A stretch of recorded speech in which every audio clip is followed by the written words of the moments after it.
The first secret is to mimic native speakers, their pronunciation and intonation.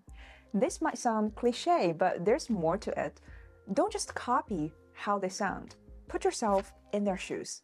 Feel what they feel when you are speaking. Many of you have done shadowing exercises to improve intonation, but the improvement isn't always obvious. It's because you don't know the feeling of speaking fluent English. I haven't studied in an English-speaking country for long, but I can speak relatively fluent English.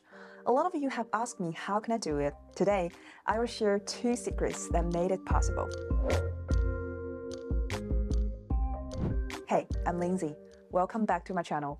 You've probably watched tons of videos saying that you need to speak up and practice, or have an English-speaking environment. But many of you struggle with where to start, what to say, and how to take the first step. In this video, I will show you how to take the first step and level up from there.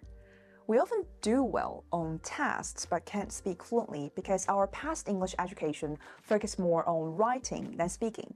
We didn't have many opportunities for English speeches or debates, so we never got to use the language in real-life situations. So, the first secret is to mimic native speakers, their pronunciation and intonation. This might sound cliche, but there's more to it. Don't just copy how they sound. Put yourself in their shoes. Feel what they feel when you are speaking. Many of you have done shadowing exercises to improve intonation, but the improvement isn't always obvious. It's because you don't know the feeling of speaking fluent English. It's not just about the sound and pronunciation, but also their facial expressions and mannerisms when speaking. Imagine you are actually the person you are mimicking. For example, if you are shadowing a speech or an interview, pretend you are on a stage feeling their emotions. Think of it like acting.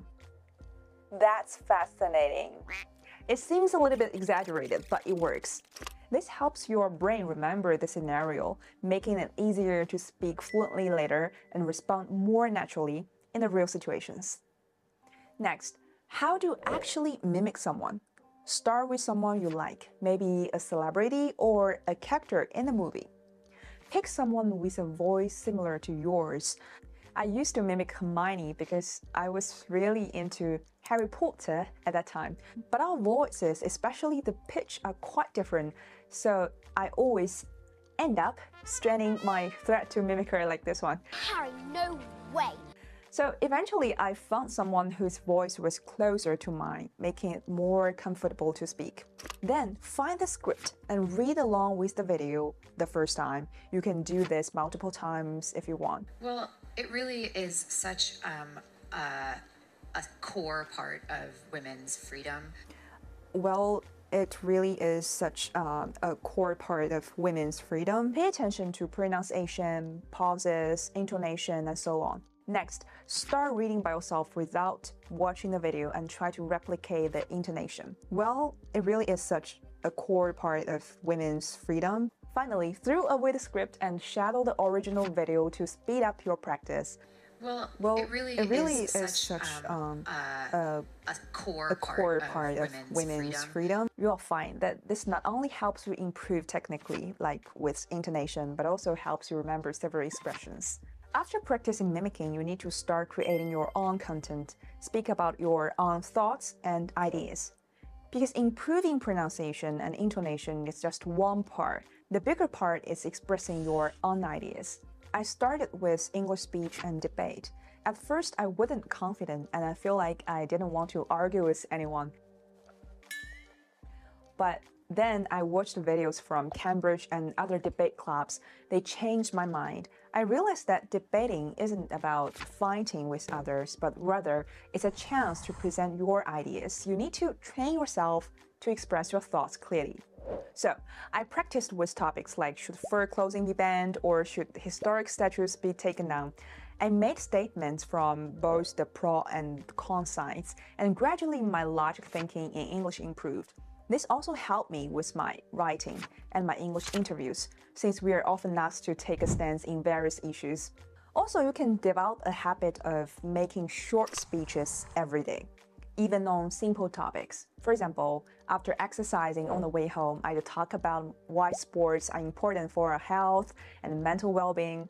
I just talked to myself. It might not in a very well-organized way, but I can keep talking and talking every detail of the topic. I even use this method when teaching Chinese to foreigners, having them give mini speeches in Chinese on different topics. It worked well for them too. So pick a topic and talk about it for 1 or 2 minutes. Remember to record yourself. Watch the videos to check your gestures, mannerisms, and pronunciation. You can use an app to convert your speech into text. If the app can understand you, your pronunciation is on the right track. It helps you refine your pronunciation. It's important because some deviation can lead to a totally different meaning. There are many ways to improve your spoken English, but these 2 methods, mimicking and creating your own content by speech and debate, are effective. Push yourself to speak after practicing pronunciation and intonation. Remember, your content and logical thinking in English are just as important.